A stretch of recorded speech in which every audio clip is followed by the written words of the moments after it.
Kapag ba see insight lang ang nakikita mo sa iyong mga reels video, ay totoo nga ba itong walang kita? Ito po kasi ang kadalasang tinatanong din guys. Meron din kasi akong sa aking live may nagtanong po doon at ito po yung tanong niya, Ma'am, ano po ang ibig sabihin ng see insight at see insight and ads? Hindi po ako eksperto, syempre i-share ko lang po dito yung aking naobserbahan na experience dito sa aking account. So hindi po ako nagmamagaling kung ano po yung naobserbahan ko at nakikita ko, at syempre nag-research na din po ako para ma-share ko sa inyo ng tama yun talaga na totoong nangyari. Sana matapos mo itong video ito, tapusin mo talaga ito hanggang dulo para mas maintindihan mo pa dito, kasi pinaliwanag ko talaga ito ng maigi para makuha mo po at magamit mo sa iyong account. Pwede mo itong ma-apply sa iyo. Alam naman natin na madami na din pong content creator na gagawa ng tutorial tungkol dito. So yung iba po ang version nila. Ito naman po yung sa akin, ito yung naobserbahan ko. Paki-share din po ng video ito para din naman po sa mga baguhan na ganito din po yung tanong, nalilito din po sila kasi nga hindi nila alam kung ano ba talaga ang totoo. Meron akong dalawang video na ipapakita sa inyo.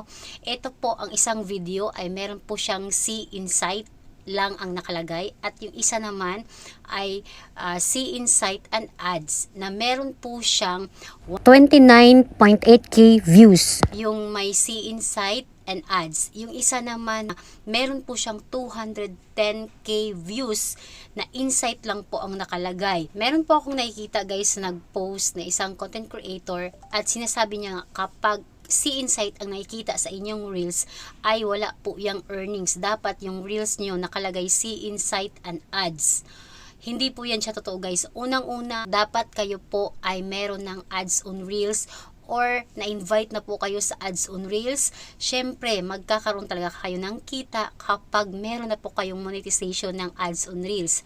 Pangalawa, kapag nakasunod po kayo sa community standard, sa rules and policy ni Facebook sa paggawa ng video, sure po yan na magkakaroon po kayo ng earnings. So, ipapakita ko po sa inyo guys ang aking video na merong see insight and ads at saka see insight. Bago ko ipakita ang dalawang video yon, ang insight ng dalawang video yon, papaliwanag ko muna sa inyo guys kung bakit ang ating mga reels video ay merong see insight at merong see insight and ads. Bakit hindi parehas? Bakit hindi na lang lahat see insight and ads? Bakit may yung iba see insight lang? Ito po yung dahilan kung bakit see insight po ang nakalagay sa iyong reels at hindi kasama yung ads. Kasi guys, kapag gumamit ka po ng music, take note ha, gumamit ka ng music na galing sa reels, hindi original audio ha, galing kay reels, at gumamit ka ng mga effect na galing kay reels, magkakaroon po yan siya ng see insight po ang lalabas dyan at hindi po see insight and ads. Yan po ang aking nakikita at naobserbahan. At kapag naman ang video mo ay original audio mo ang ginamit mo ha, hindi ka gumamit ng music kay reels at wala kang ginamit na effect kay reels, pwedeng gumamit ka sa iyong camera pero hindi ka gumamit kay reels, as in clear original audio mo lahat ang nandoon, original sa iyo yung nandoon, ilalagay po dyan ay see insight and ads. So yan po ang kaibahan. Kapag see insight ang nakalagay sa iyong video, ibig sabihin hindi po yun siya pwedeng i-boast, okay? Hindi po yun siya pwedeng i-advertise ni Facebook. Linawin ko lang pala ha, ang dalawang video niyan ay meron po yung ads, kasi may narinig din kasi ako guys na walang ads kapag see insight ang iyong video. Paano ka kumita kung walang ads yan? Syempre may ads yan. Kahit see insight yan, may ads pa rin yan.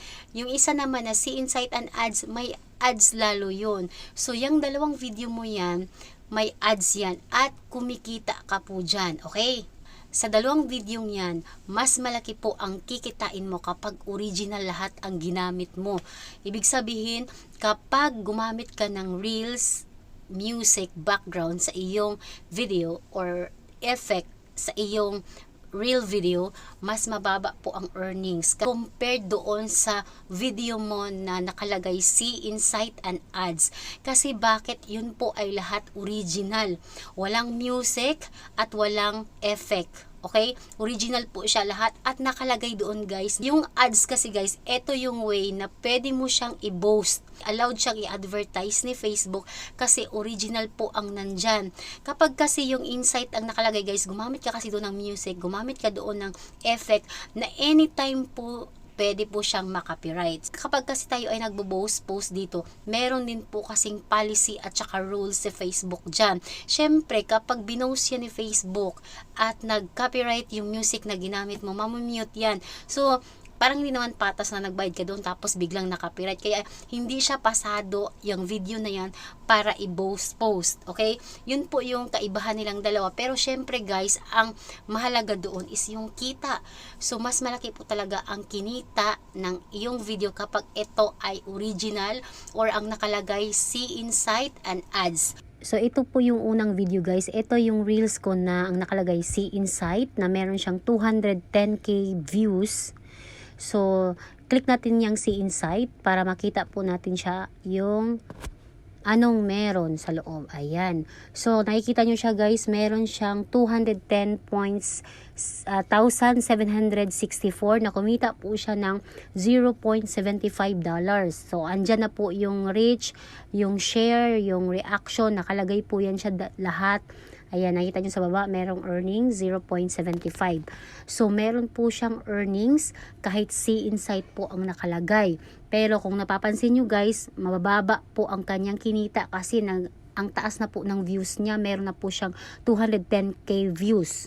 Ito naman yung isang video, i-click nyo yung see insight and ads. So, ganyan yung makikita nyo. I-click nyo lang yung arrow para lalabas yung kanyang insight. So, kung mapapansin nyo guys, meron siyang 29,888 na views at kumita po siya ng 0.73.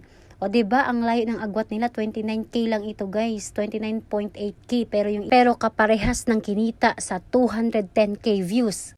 Kung nakatulong ang video ito, please share this video and thank you for watching.